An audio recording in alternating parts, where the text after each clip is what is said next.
good morning from my side as well. Really appreciate work. Yes, please. Thank you. And Diana, you should also join us. And Maria, that happens. Um, that's wonderful. Okay. Good morning. It's a pleasure to moderate this session to focus a little bit about human needs from a different perspective, from two important forces that are shaping our communities today. Uh, it's all good. Thank you. So one is digitalization, and the other one is policy relevant climate science.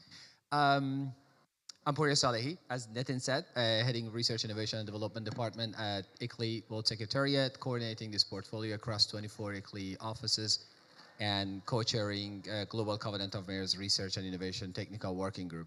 Um, Today we have a stellar panel of speakers from an area of science, local leadership, and practitioners. And I'm sure we are going to have a very exciting conversation here. So, digitalization and climate change. Let's take a moment and forget about climate change and think how our communities are being impacted by digitalization. The way we are eating, the way we are meeting, the way we are receiving education, even e-health that is quite trendy, is really changing our communities and our perception from the lifestyle that we had, right? Um, so digitalization is obviously a game changer and is impacting all aspects of our life. Just take the example of Spotify, take the example of Uber, or take the example of Netflix, how it changed the landscape of entertainment so quickly. And then climate change that we all are here for. And we are well aware that it's one of the crises that we are dealing today. But when we look into these two forces, we see that they are quite intertwined, and we can leverage one, digitalization, as a tool to help global community to address the impacts of climate change. But also there are some risks in leveraging this, which means that we need to make careful and informed decisions when it comes to digitalization.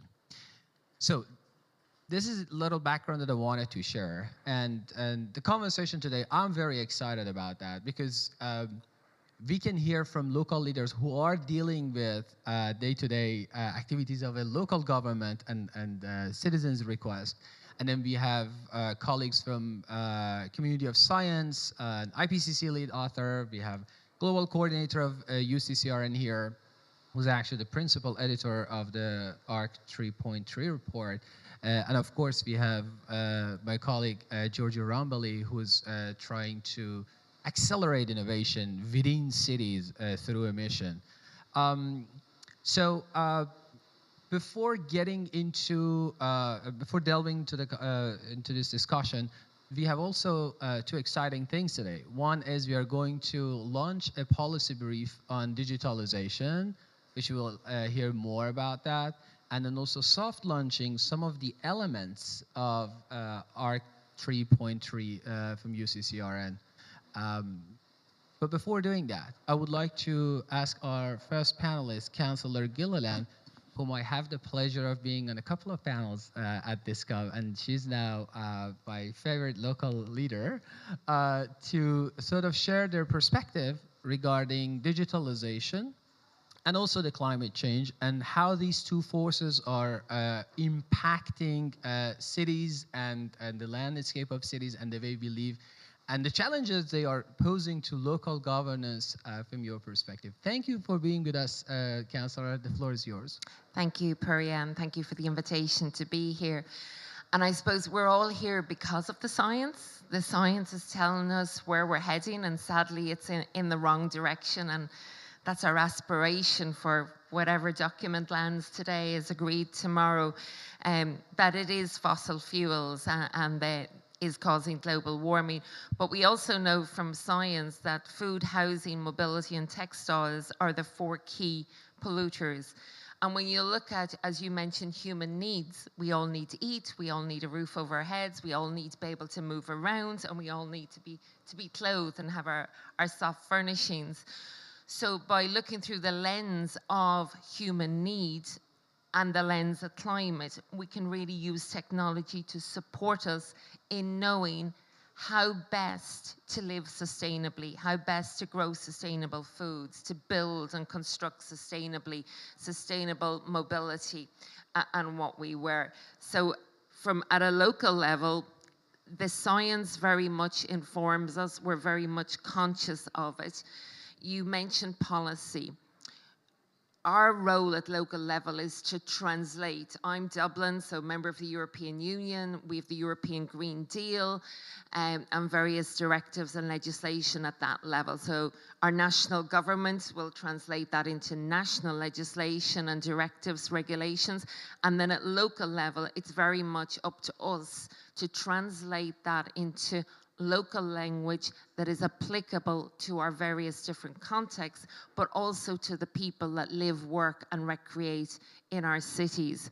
And I think digitalization technology very much allows us a multi-forum communication method, whether you mentioned Spotify, social media, websites, to be able to give a visual and auditory, but also that kinesthetic experience that's perhaps digital modeling allows. So I think it is a tool that is very, very useful. The biggest challenge is knowing which tool will work for you, because at a local level, every context is so different. I'm in an urban centre. I've colleagues in rural areas, global north, south, east, west, managing different things. When you think of flooding, whether that be coastal flooding, river flooding, we use digital technology to help us model how the floods are going to happen, what the impact of them are, but that will all be different. However, technology also allows us to share and learn. And I'm so conscious that we almost don't have time to reinvent the wheel. We have to accelerate. So what I see one country using, even if it's a very different technology or a different context, we can adapt that technology and that idea. So it's picking up those. And at a European level, we have what we call the Green Deal Going Local portal. And as members, we upload good practice there. And the idea is sharing and learning. So the technology, the digitalization, and the science together really, really support our work at a very practical level to implement that climate mitigation adaptation measures.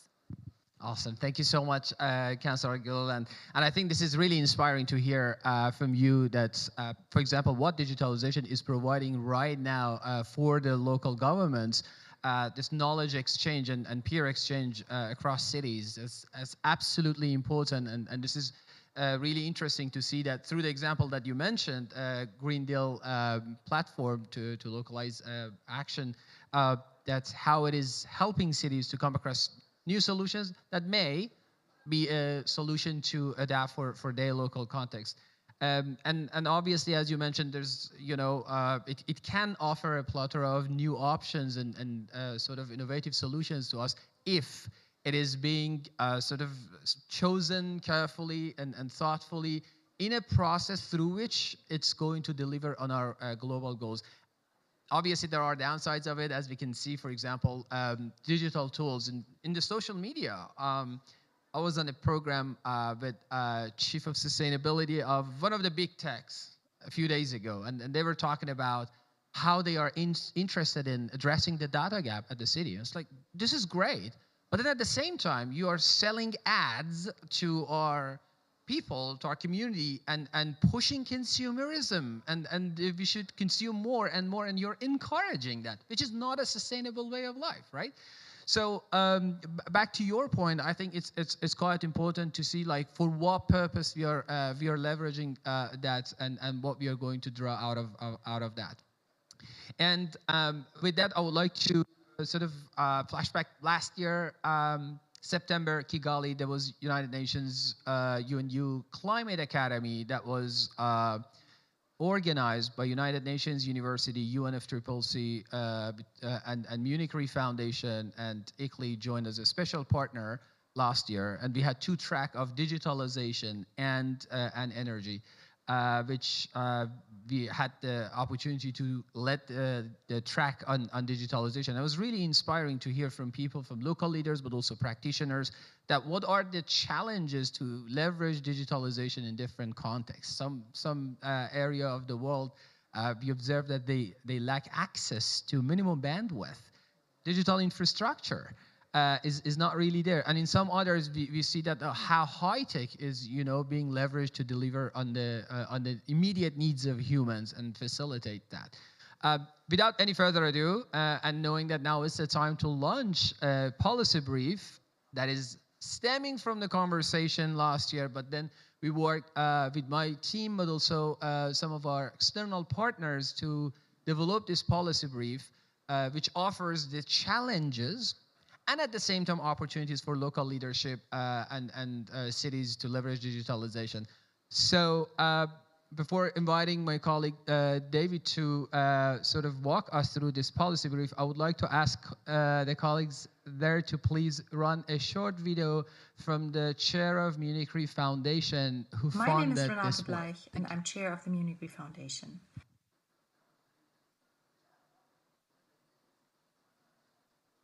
Go on, please.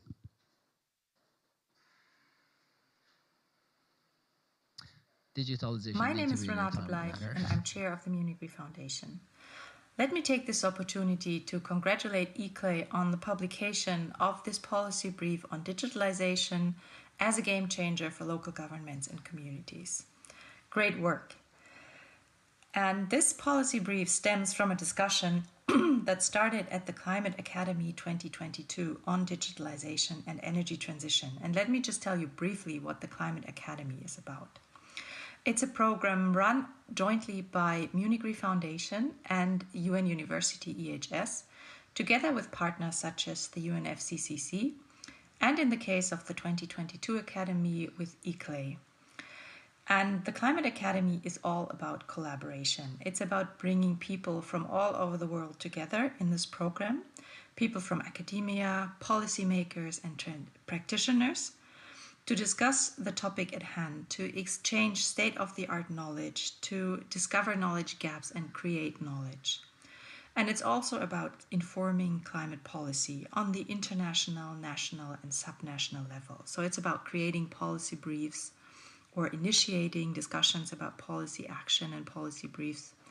And this is exactly what ICLEI has done. And it's really exciting to see that ICLEI has taken up this discussion of the Climate Academy and created this policy brief for cities and other actors. Wonderful. I want to highlight that Renata was planning to actually be on the ground, but as you've heard, Munich was hit by a very, very heavy snow and all the flights were canceled. So she just canceled her flight a few days ago. But send this video, and thanks a lot, Renata, if you're tuning in for sending this video. So without any further ado, I would like to invite my colleague, Dr. David Corbett, to please present the policy brief that you yourself have contributed to a huge extent. I invite you to join the podium and take it from there. Thank you.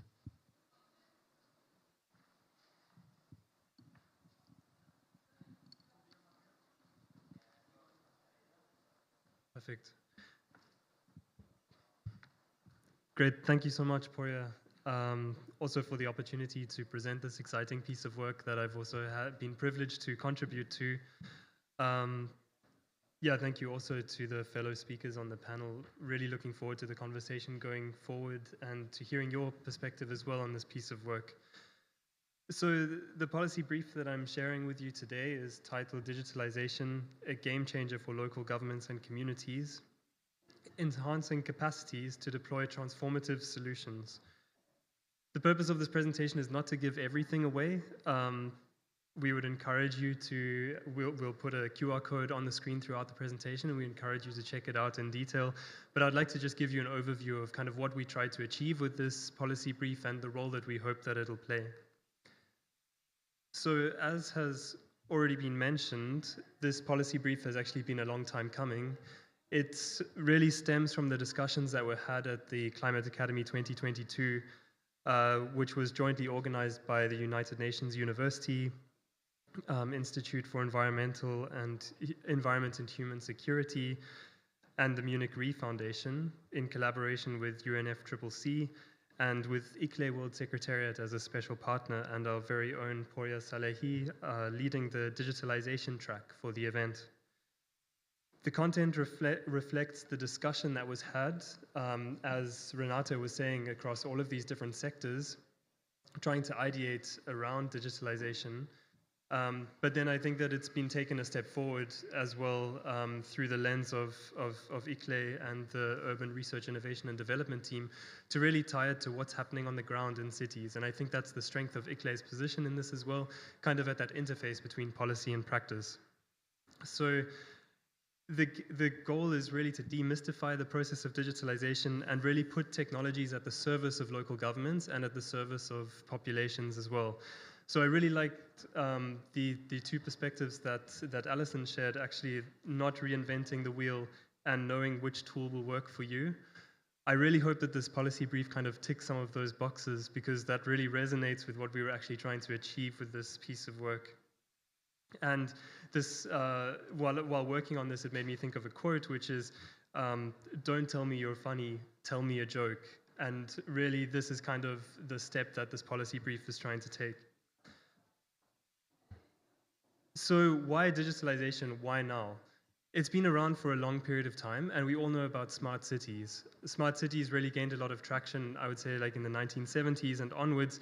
But really, the concept of the smart city has been torn in different directions. It's been co-opted by multinational corporations.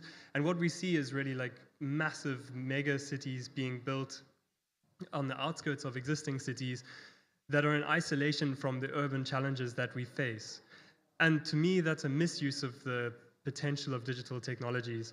And so what we're aiming to do here is to rather look at how we can integrate digital technologies into the challenges that are being faced in cities on the ground.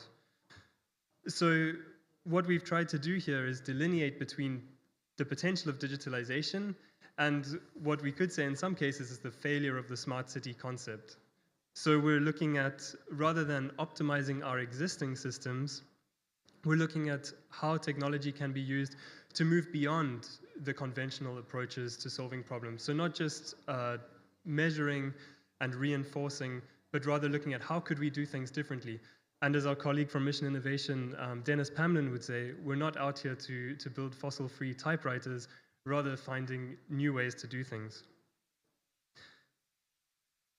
So perhaps the last slide for the more kind of theoretical perspective, this is just one of the ways that we've tried to condense the process of digitalization for digital transformation into kind of a sequential process, although must stress that it's not a linear process. You can see there's a feedback loop that's integrated into there, and that's a really important step. So essentially we start with assessing the current situation, which is absolutely key in this process. We want to understand what capacities already exist, because as we know, many local governments are doing amazing things on the ground.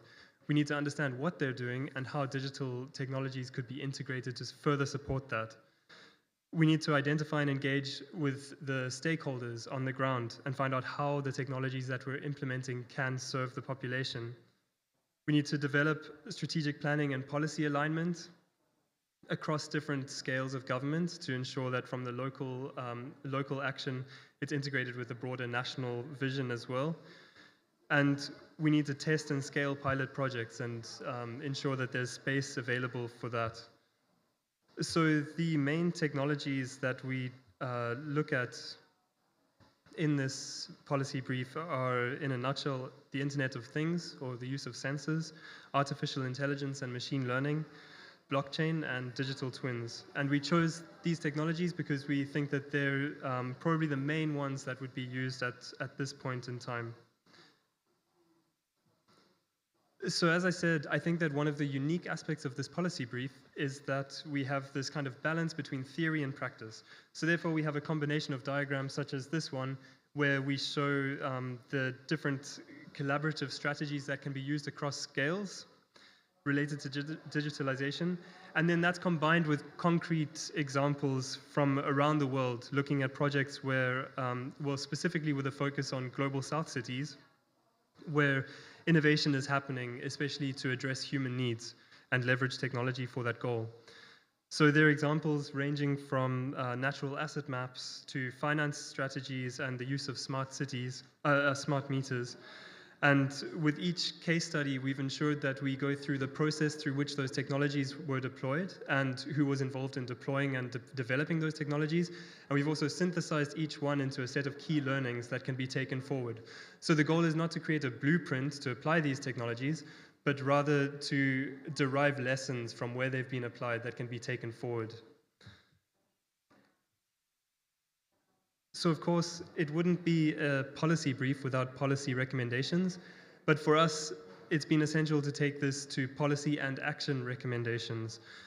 And we've also been lucky to pair this with a series of concrete examples from cities around the world and projects as well. So we've tied the recommendations that we make to specific examples of how these recommendations have been implemented. So I've kind of hand-selected 3 of them, which have different examples. You'll see in the policy brief that we were fortunate to work with the city of Bratislava as well, where they have a designated innovation team, and we were lucky to have their chief innovation officer, Petra, contribute to the example as well. And for that, we have the recommendation of establishing a digital transformation task force. We then have an example from Sweden, the Falkenberg municipality, where we're looking at fostering local tech ecosystems.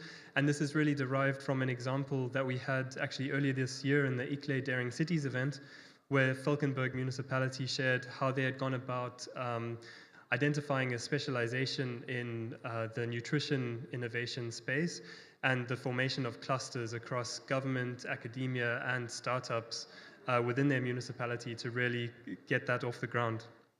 And then last, we've got an example of implementing data-driven urban planning. And this is from our very own ICLEI European Secretariat and Action Fund. And it's an example of a tool that was developed to help local governments identify appropriate locations for urban test sites, or where pilot projects could potentially be deployed. So really, to sum up this policy brief, I think that it's true to the position that we need to navigate between emerging what conceptually should be done and what technologies can support that, and also what's happening on the ground, what's already in place that we can leverage. And I think that it navigates this space through a combination of rich diagrams that have tried to synthesize a lot of the theory behind digitalization, and then concrete examples that can really ground it in what's being done. So on this topic of human needs based approaches to digitalization, if I can briefly share a project that ICLEI is currently involved in, which is the Rethink Action project. So this project is a European Horizon project. It has 13 partners, including Cartif, for example, UNU, EHS, and IVL, and it's taking place across 6 different case studies in Italy, France, Hungary, Portugal, Sweden, and Spain. And ultimately, it's got a very ambitious goal of bringing together a genuine process of co-creation with the development of a digital platform to support decision-making related to land use and behavioral change. So ultimately, the goal is a digital platform that will be able to model future scenarios and help to answer questions of, for example, what would behavioral changes give rise to in the future? What would the impact be of, for example, a tree planting action? And this really ties to the land use-based adaptation and mitigation solutions that the project leverages. And these were developed through the co-creation process. So the co-creation process has been ongoing from the very beginning of the project. This was a very important aspect to have it a sustained process and be true to kind of the core principles of co-creation. So we've identified local challenges as well as potential solutions, and these solutions are used to inform the platform. So really understanding from the end users what would be helpful to them in this regard. So ultimately, it goes from an analysis at the local scale, and the idea is to scale it up to the EU and the global level. So we're starting with 6 case studies at the moment, but the idea is that the platform will be deployed in these 6 case studies. We will go through that process of co-creation to further refine it and understand how it's used in the context. And then we'll put out a call for early replicators to potentially deploy this in other cities around the world. So an impression of the platform initially, just some mock-ups to see. You can see the land use adaptation and mitigation solutions, which are really, so this will be a tailor-made approach where the users of the platform will be matched with potential solutions according to the challenges that they face, and also to modeling related to their climatic zones and based on data from their region. So I encourage you, if you would like to find out more about this project or be part of our end user community and help to shape it in the future, I would really encourage you to scan the first or second QR code. The second one takes you directly to the form to join the end user community. And if you join the end user community, you will receive regular updates about the project, and you'll also receive invitations to take part in our workshops that happen on the ground in these cities, but also they happen online as well, and they're open to the broader international community. So on that note, I would like to thank everyone for your attention. Once again, I look forward to engaging with you all about this policy brief and hearing your feedback on it. And I'd just like to take a moment in closing to thank all of these amazing authors who have contributed to it as well. It's been absolutely fantastic to work with everyone involved in this. And yeah, looking forward to seeing its impact in the future. Thank you. Thank you so much, David. Really appreciate that. And that's the thing, you know, we can only unpack so much within this policy brief, and at the same time, you know, we can spend a couple of hours only talking about a section of this policy brief. But regarding that project, I think to the point that Alison mentioned earlier, that like how we can really bring digitalization to tackle a challenge or like do something on the ground with citizens. Think action example is where we are leveraging digitalization so that citizens can see tangibly what is the decision being made within their councils, not just like in words or in an abstract sense, but rather through visualization, and also engaging in the co-creation. And that's so exciting for me to see that, like, you know, local people, farmers, association of farmers even are included in this. And we're so much looking forward to this call for early replicator in Europe and global for that purpose. So please, like, I encourage you to join both the end user community, but also scan the QR code that David shared. And if you didn't, just reach out to David after the session to get the documents. But moving forward, now a little bit from digitalization back to the world of climate change. We already know where we stand, right? According to WMO report, we are on track to surpass 1.5 degrees in 2027. You have heard a ton of times this, right? And we all know that according to the UNEP GAP report 2023, if all the unconditional NDCs are implemented fully by 2030, we are on track to limit global warming to 2.9 degrees. And if unconditional NDCs are implemented fully, we are on track to limit global warming to 2.5 degrees. So the gap is huge, right? And obviously, you know, through collaboration, we can do a lot. At the time of adopting Paris Agreement back in 2015, with the policies in places, the projection was from 2015 to 2030, the global GHG emission will rise by 16%. Now we know that with the existing policies in place, the GHG emissions by 2030 will rise by 3%.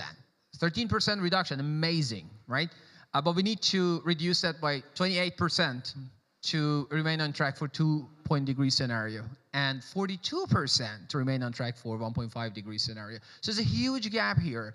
And I was really inspired by the point that my colleague Seth Schultz made a couple of days ago, that cities are living organs. You cannot really take them as static objects. And while we are taking our sweet times to produce, different strategies and pledges and commitments and funds, the challenge is increasingly getting exacerbated, which means that we really need to sort of navigate this space with the existing resources and challenges. And one of the resources is policy-relevant resources that, again, Councillor Gilliland mentioned earlier, that how important it is to inform the work of local leaders. And we know that at the moment there's a hype around this forthcoming cities IPCC special report on cities and climate science, which we are very excited about that as well. And we know that we have an IPCC lead author from the previous cycle here, coordinating lead author working group 2 contributing to the AR6, am I precise? And obviously, we as ICLEI, as one of the accredited organizations to IPCC, we put forward some local leaders this time for the scoping meeting. And this is really inspiring to hear from IPCC that they are looking into creating a balance between practitioners and policymakers and scientists for these scoping meetings.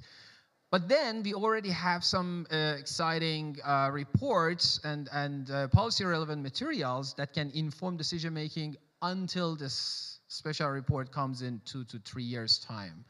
And one of them is UCCRN, ARC report, that's a cert assessment report that is being published by the same publisher, Cambridge University Press of the IPCC. Today, we have my colleague Maria Dombrov, the global coordinator of UCCRN and the principal editor of ARC 3.3, for a soft launch of some of the selected elements of this report, hoping that it will impact the scoping and informing policymaking at the local level. Without any further ado, I would like to invite you to walk us through what you have in your pocket. Thank you. I'm actually fantastic. Head to the slides, and most of the audience is over here, so here I'll segue to the across the room. Clear the visuals.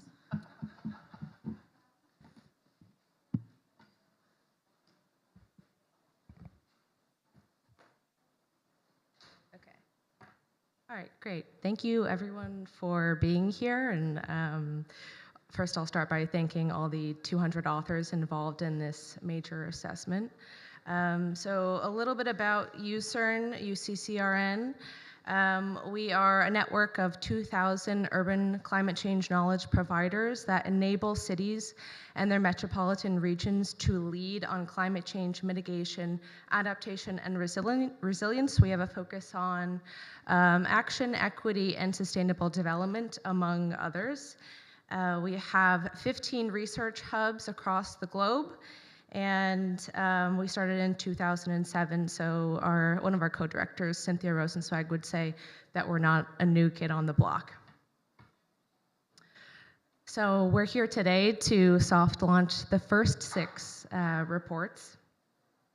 And first I want to give you a little bit of context.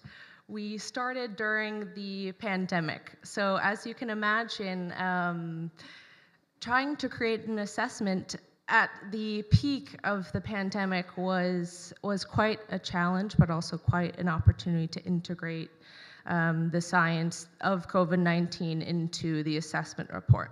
And that's something that's, as scientists, that we do very well. We're saying, okay, well, this is where we're at. Let's meet the current times and let's study it. So that's why our first element to be published is COVID-19. Building on the COVID connections, it's critically important to establish the human needs. What are the human needs during this crazy, hectic time that we all experienced at different scales, different experiences? So the human needs were critically important to us within this element, but it translates throughout all 12 of the elements that you see in front of you. So today, without further ado, we'll soft launch the first 6 elements: architecture, urban design and planning, COVID-19 cities and climate change, equity, development and informality, financing climate action, governance, enabling policy environments and just transitions, and last but most definitely not least is the urban climate science element, which has city projections, temperature, precip, sea level rise all embedded within that element. I am also delighted to be joined by our coordinating lead author of the Equity, Development, and Informality author team here, and I also have Alexander Shushenko, who is the CLA of the finance element. So if you have any questions directly related to those elements, definitely talk to them afterwards. Diana is going to give a very brief presentation on her element, but we're not going to get to finance today because we have such a short time frame. But if you want to talk finance, Alexander's your person. And here's my contact information if you'd like to reach out. Next slide, please, or do I have the clicker? I don't have the clicker. Can someone advance? I have the clicker. Okay, very good. Let's see. All right, so what is an element? ARC 3.3 elements are 30,000 word scientific assessments of key focus areas. They synthesize the latest scientific understanding while providing a new independent analysis. This is what we call the kernel of research. And every single one of the elements has this kernel of research, this new work. So not only do we synthesize the latest research that exists, we also take it a step further to advance the field in our own way. And this is how we really anticipate feeding into the IPCC AR7 special report on cities, which is getting going, and that's why we are aiming to publish our reports. 9 of them will be published in 2024, and the last 3 will be published in 2025. Within these elements, we integrate mitigation, adaptation, and resilience, and we enable the leadership role through city data, city case studies, as well as a variety of other policy recommendations that are embedded into the introduction of each of the elements. Each author team is also required to engage with stakeholders as part of their research process. Sometimes we hear this term a lot. You know, scientists, researchers can tend to exist in a silo, and by engaging with stakeholders throughout the process, we aim to break through the barrier there. I see on the slide it also says the case studies, so I just would like to quickly highlight that we have a case study docking station.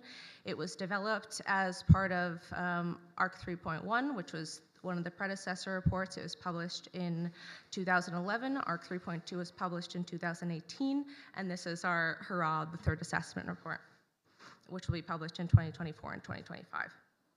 So our case studies, we have 115 so far, and we aim to have at least 115 more as we publish ARC 3.3.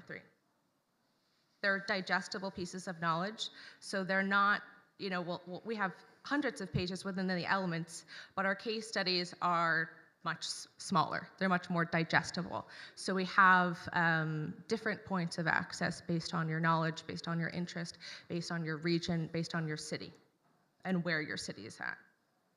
We'll also have a select few case studies in Spanish as part of our collaboration with our Mexico hub at the Mexico City Autonomous University there. And that's with Giancarlo Delgado Ramos, who is also a CLA in the COVID-19 element. Yes, so this is the heart of the project, as you see in the light green here. We basically call this figure the honeycomb.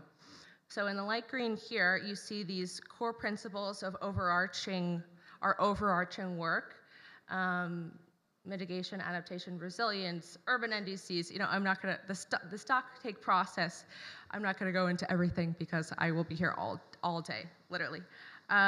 And then so you see the core mechanisms in the light green, but the themes and key areas of work in these branches or these honeycomb pieces on the periphery. We're always keeping in mind how we are going to potentially transform the cities with our research. And I'm actually going to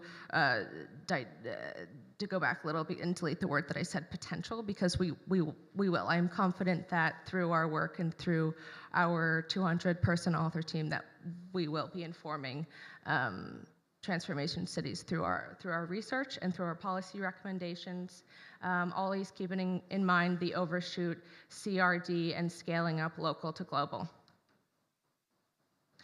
Okay, so I'm actually going to start with the right-hand side of this slide to give a little bit of insight on the temperature precip projections for over 200 cities. They're developed by the NASA, so they're developed using NASA Earth Exchange Global Daily Downscaled Projections, as well as CMIP6 dataset. And then the CLR projections are developed using datasets directly from the IPCC sea level rise tool. We'll have a range of emissions scenarios and models, and like I said before, this will be embedded in the urban climate science. The UCS element is what we have proclaimed as the acronym, as scientists and our community love to do acronyms. On the left-hand side, I have created a Google form where you can sign up to receive notifications when the ARC 3.3 elements are published. So you'll get the inside scoop on, as soon as this is available, the PDFs will be directly sent to your email. I will have a limited number of printed copies as well. We'll disseminate them through the Secretariat in New York. So definitely follow up with me afterwards or reach out to me in my email if you'd like to receive a printed copy. Otherwise, let's go for digitalization. This is where we're going. PDFs are the way. Okay, extremely brief. When you give a scientist a to-do list and you say, give me one slide, they fill the whole slide with words.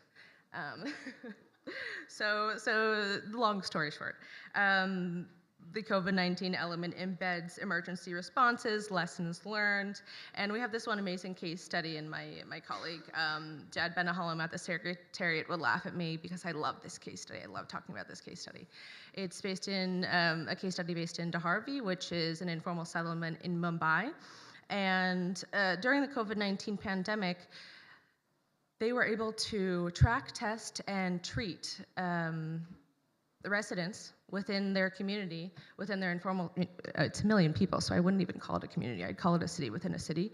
They were able to effectively treat a variety of residents very effectively and very swiftly, which ultimately led to one very brief peak and then a secondary smaller brief peak. But you take a place like New York, for example, and we had 3 very tragic and horrible waves. So I like to tell this story because it's a really good example of how we can model what was learned and translate it to potentially other places.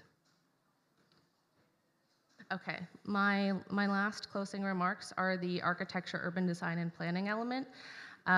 So basically, I'm not going to get to all the elements today because I simply do not have the time, but we have selected to present on the first 3 that will be published in early 2024. And the PAD element is a science-informed architecture, has science-informed architecture and urban design, as well as methods for implementation. We include these urban design climate workshops, which are a unique feature of what UCCRN is and what we embody as one of our project areas. So here's an example of our urban design climate workshops in Durban, South Africa. This is Christian Branyan, a NASA senior scientist, and then Sean O'Donoghue, who is one of our main contacts in Durban. He's a hub director in Durban, and we have Jeffrey Raven over on the right-hand side, and he's one of the CLAs for the PAD element, is what we call it. So yes, again, acronym, but you can see architecture, urban design, and planning. How did we actually come up with PAD? see planning, architecture, design is how we approached it. And basically we justified calling it PAD because it's kind of a launching pad. It's a highly extensive and highly elaborative document. I'm not going to diss the other elements, but this element is quite extensive in its work because it's not only the science, it's also methods of implementation, which is a unique factor of the work that that Jeffrey and Mattia are leading. So without further ado, Diana, over to you to discuss equity, development, and informality. Thank you, Maria. And yes, welcome also from my side, Diana Rakin, CLA of that element, and also, as Purya said, coordinating lead author for AR6. Just the gist of here, justice, development, and no, please go back. And here, at the very colorful image, you can see what we are covering. So we are taking the extended propeller diagram, and we are looking at impacts and risk, both from the vulnerability and from the exposure side, and we're looking at both distributive and recognitional justice. So how are impacts and risk distributed across a city, and who is actually recognized as vulnerable?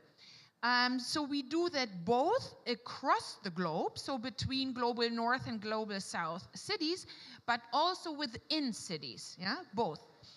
And then we are looking here at the pedal of responses, both for at adaptation and mitigation, and the full spectrum of the justice lenses that are currently discussed in the literature. So distributive, procedural, recognitional, and restorative justice.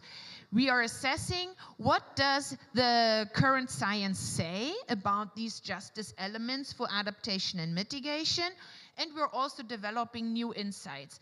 A new insight is, for instance, here, that most most evidence on distributive injustice exists, but this depends highly on the risk metric used.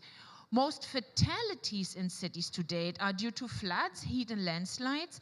Most monetary damage is caused by flooding. But most affected people go back to cold waves and droughts. So it's really important what kind of risk metric you use. And here we use data from 1980 onwards that exists in the MDAT database, where you can select for cities and non-cities. And then a key message, some of the key messages are that we see that recognitional justice in cities over the past 20 years is decreasing. So vulnerable people are actually have been included in a decreasing way in decision-making processes on adaptation in particular. And if we want to reverse that, this requires planning, implementation, monitoring, evaluation to become more inclusive. Yes. And with regard to just transformation, we need a just transformation of development patterns, but that also means that we need to consider the justice implication of transformations itself. And we looked at that in the frame, so to say, of climate resilient development. What do we know about current transformation to CRD, and how just are they? Yeah? We're summarizing the evidence. So with that, next slide. A quick, just as I said, insight. If you are interested more, as Maria said, these are all the elements that will come out. We have the opportunity that they will be before the SR on cities, and that they are more cross-cutting and integrate adaptation and mitigation and speak to a particular aspect, not so much to an economic sector. Here, scan the QR code if you want to become part of the network or get updates of the reports of the elements. Thank you. Thank you so much, Diana. I think this was really great. And obviously, by no stretch of imagination, this was what is like even a tenth of what it exists in terms of the depths of knowledge and science in the UCCRN ARC 3.3 report.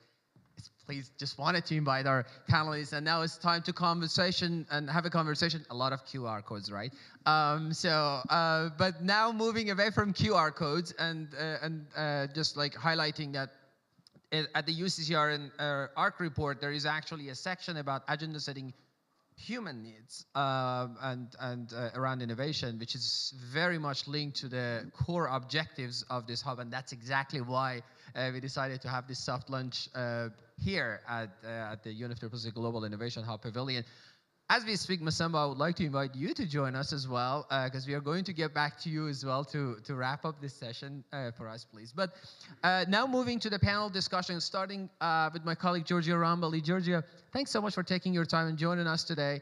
Obviously, you're working at the interface of science and policy and innovation and working with cities. So you have a very good overview of how these things are interacting within the cities. And the primary output of the previous Innovate for Cities conference was the updated Global Research and Action Agenda, which digitalization was identified as one of the cross-cutting issues. And now here today, we heard from UCCRN colleagues about this policy-relevant scientific materials that can inform decision-making on the ground. What are your thoughts? To what extent these align with the need of the cities that you're working, and what is the way forward from your perspective? Thank you. Well, thank you very much, Puria, for inviting me. And I have to say, I'm very interested in the honey from those honeycomb. So looking forward for sure to learn a little bit more about the results that you have collected in your short, but I'm sure very, very dense assessment. You said it right. I have the pleasure to be the director of a mission that looks into supporting cities to really transition holistically, but also as fast as possible to a net zero, but also resilient future. And for us, innovation is the core element. We are trying to look at innovation not only in terms of specific technologies, but looking into a systemic approach. And this is why we have this amazing partnership, not only with ICLEI, but also, of course, with the Global Innovation Hub of the UNFCCC. And we are really looking forward to kind of learn how we can make the change, not only from a technological perspective, but also a social, a regulatory one. So a lot of the things that have been mentioned today are extremely helpful. So we started by talking to our 48, now almost 100 since the beginning of last week, the end of last week, cities, and kind of discussing with them what are the kind of key challenges that they are facing. A lot of the things that were mapped in your honeycomb are actually very, very relevant for us. So I noted, of course, the issue around finance. I noted, of course, the issue around equity and inclusiveness. I noted the nexus between health, climate change, in particular extreme heating and needs for cooling, green infrastructure, and of course also everything that relates around digitalizations are things that are very, very difficult for our cities. And we found out that it doesn't matter what shape or size they are, ultimately these kind of apply everywhere. So based on that, we started thinking about how do we cluster a little bit some conversations around some of these elements, and we came up with 7 different, a bit artificial, let's be honest, urban transition, holistic, but a bit artificial clusters, including nature-based solution, mobility, energy, data and scenarios, very important, governance, finance, and so on and so forth. And now we have opened up and tried to build up a relationship in particular with Innovate for Cities, that has been one of the catalyzing initiative behind the setup of the City Research and Innovation Agenda. So there we have tried to map what are the priorities included into the Global Research Action Agenda for Cities and Climate Change Science? What are the findings of the Innovate for Cities conference and a lot of the gaps that were mapped, the next, let's say, action point and levers that we should use in terms of science to help cities? And how do we make these priorities fit into our cluster as an action space where we will continue that conversation. So that's where we stand right now. And we have opened up a call for research institutions and think tanks and academia to kind of join us and talk directly to our cohort of cities to kind of advance some of these specific points. I spoke a lot. I just want to say one more thing, reflecting on your point around digitalization and data access in particular. I fully agree with what Alison has said and what you have said, Purya. It's not just about getting the data that you need, it's about what do you do with it. And I think this is an incredible opportunity that we have to use technology, to use new ways of exploiting digitalization in the future to help our cities. But we should also remember that it's not just about the collection of the data, it's about using them for communication and building trust with our citizens. It's about raising awareness and affect the way that people are behaving, the choices they are making. And it's about also engagement, direct engagement. And that's what can drive change. So, you know, these little apps that one can develop to encourage citizens to take mobility and get like little stars, carrots to reinvest in their own community. This type of thinking, it's what we need to really drive forward systemic change. And I'll pause here. Thank you so much, Georgia. I really appreciate that. I enjoyed your contribution. There were a lot of points that we can connect and unpack to that. And one of them was the latter point that you mentioned in terms of using data for communication, for behavioral change. Oftentimes, when we are thinking of addressing the challenges of climate change, for example, we are looking only into patterns and events, you know, and if you think of this full iceberg model, you need to go a little bit deeper. And the deepest point is this mindset shift that requires that behavioral change. So how to use data and digitalization to impact that behavioral change, which in turn can translate to a new vision or reimagining future with this moonshot thinking that Basamba is advocating for that, which then in turn help us to put in place some new incentives that could, at the end of the day, change the patterns and events is quite meaningful. And thanks for drawing the clear linkage with the upcoming Innovate for Cities. For those of colleagues that are not aware of it, Innovate for Cities builds upon the back 2018 Cities and Science Conference, also known as Cities IPCC, which continuation of that was Innovate for Cities back in 2021, co-organized by GCOM and UN Habitat, support from partners such as ICLEI, and both were focused on identifying gaps and needs, which this Global Research and Action Agenda, which was co-authored by IPCC colleagues, chief among them Deborah Roberts, the co-chair of Working Group 2, was about the gaps and needs. This upcoming one, as Georgia mentioned, in September in Montreal, in Canada, is going to focus on solutions, like how to address those gaps and identify priority topics with innovative solutions. So now, Councillor Gilliland, it's as I mentioned, it's always a pleasure to have a local leader, because at the end of the day, you are the ones who are sort of making decisions that impacts communities. I was reading a report from World Bank that each year, public servants make 500 million decisions that impacts the livelihood and the life of citizens and residents across the world. So now I would like to hear from you what you heard today from community of science, from digitalization, but also from a practitioner who's working at the interface of science and policy. What is resonating with you? What is the way forward? And what you would like to see within the next 12 months for the next COP? The floor is yours. Thank you. Yeah, I very much could relate to the digitalization policy piece and your interlinking system. In Dublin, we do have a smart cities hub, and we use what we call a quadruple helix. So we see ourselves as the facilitators, the instigators, putting the call out for technology. We work with tech. A lot of it happens to be small businesses, small startups. We work with our citizens because they are the ones that are going to trial and test it and give their feedback. But we also work with academia. And the reason we pull in academia is because we want robust evaluation of what we do. And it also is mutually beneficial because then they can publish and share. So I'll talk to you about one story about how we use digital twinning. And I suppose it also highlights how at local level we deal with everything. Whereas at national level you have climate, you have transport, you have housing. I'm chair of our Strategic Policy Committee for Housing. In Ireland, we have an affordable housing crisis. So our Minister of Housing is you need to build more, you need to build more, you need to build more. You need to demolish all those old ones and double the number of units you can get in that site. And heretofore, we've been doing that.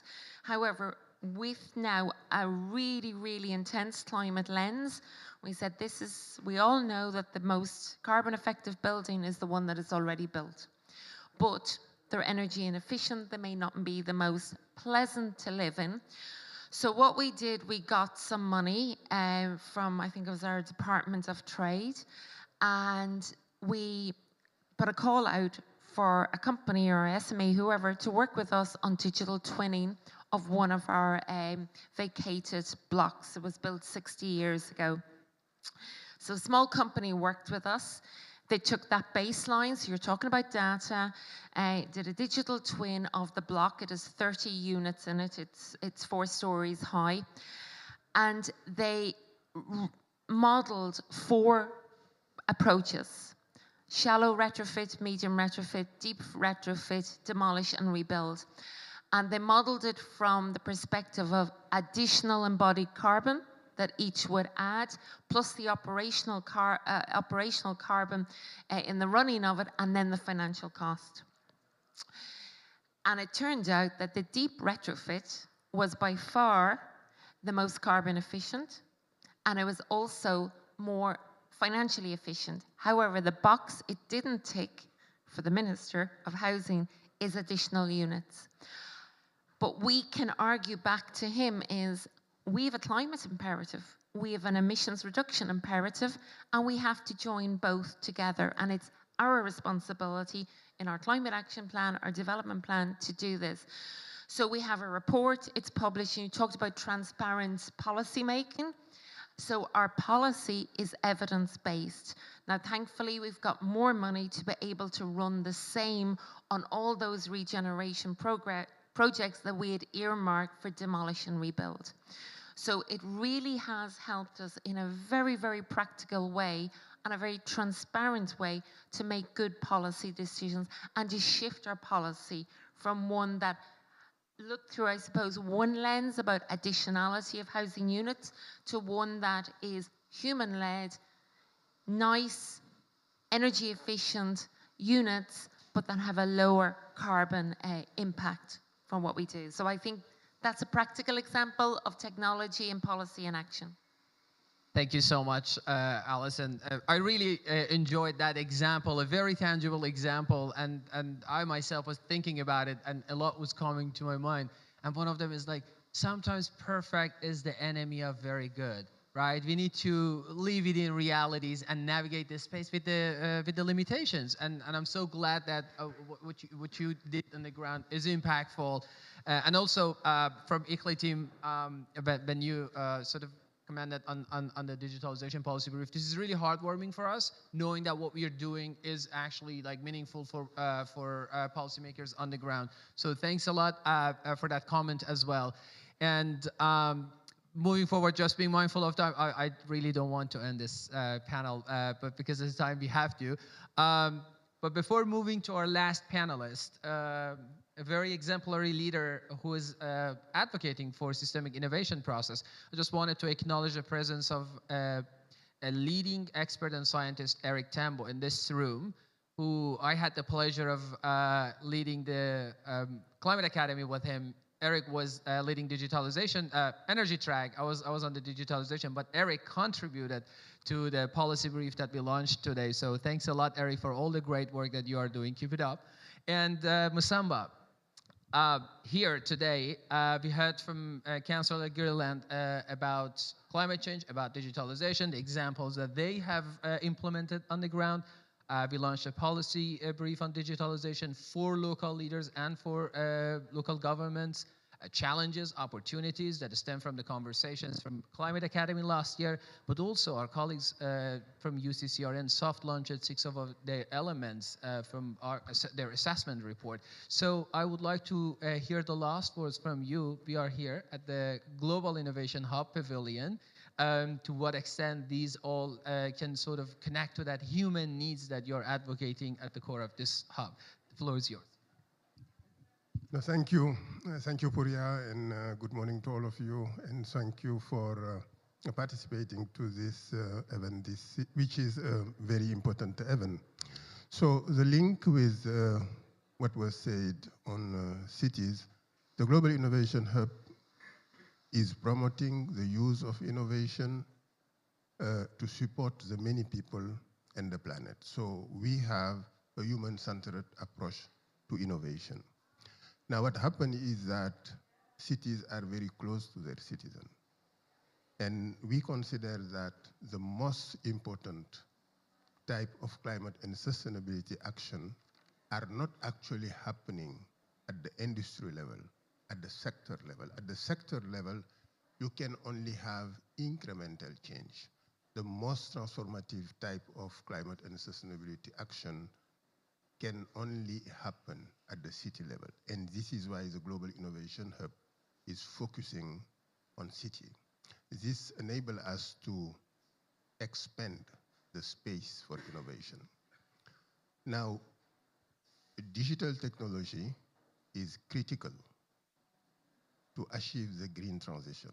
We fully agree that the green transition can only be a twin digital and green transition. Otherwise, it will not happen. And it is that because the most transformative type of climate and sustainability action are enabled by digital technology. Now, in relation to what I have heard from UCCRN, I think it would make a lot of sense that we find way to collaborate.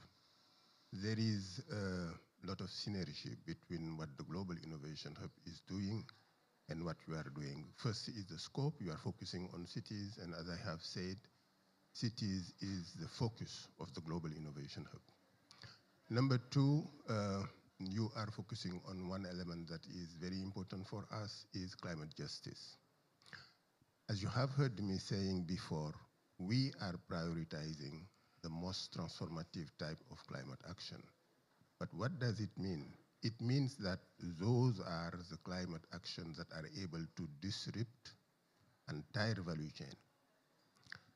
Think about dematerialization, streaming, the way it has disrupted completely compact disk. And this is what we are looking forward, because the products that have high level negative externality, the first thing that we need to look at is, can we use innovation to develop alternative product that can disrupt the one that we are using currently with negative externality? But then what does it mean? The disrupted value chain have asset and they have people. And we don't want to have stranded people. We don't want to have stranded asset. So it means that we need to think about solutions that can accommodate the repurposing of the knowledge and competence in the disrupted value chain, and solutions that are able also to accommodate the repurposing of the assets that are in the value chain, so that we can have something that is aligned with climate justice. The solution should not impact negatively the people or the economy. And finally, most importantly, one of our projects moving forward is to use AI to digest the current knowledge. We are collaborating with a big publisher that is publishing more than 250 journals. And the idea is to see how we can work with a broad range of publishers, digest the current knowledge, and get out of it two things. What are the missing solutions that need to be integrated with the currently available so that we can deploy at scale? Number one. So for example, we have the technology, but we do not have the policy or the financial instrument. And we need to do research to find what needs to be done to have the innovative financial instrument, innovative policy, and so on. So this is the first thing. The second thing, what is the applied science that is needed to develop technologies that are missing? And the third level, what are the new science that is needed to support climate and sustainability action. So first, how can we deploy existing technology? Second, how can we use applied science to develop new technology? And third, what type of new science is needed to support climate and sustainability? But once we will get this information, we need to do something about it. And UCCRN could be a partner that will make sense of this outcome. So we are looking forward to explore probably after COP option for further collaboration so that we can join effort, pool our resources, and contribute in an effective manner in building the future for cities that we are contemplating. Back to you. Thank you so much, Masamba. You always bring a new perspective to the table, and I really appreciate that. And I'm so glad that the conversation and the session today is leading to another collaboration, and very looking forward to that. I know Nitin is here. It's like, you know, you're at time. No, thank you so much, Nitin. So, unfortunately, we come to the end of this session, although I really didn't want this to end, and I really enjoyed that. But I would like to thank all of our panelists, Councillor Gilliland, Diana, Maria, Masamba, but also Georgia, who just left. And please join me in giving a round of applause. And thank you so much for your attention. Thank you.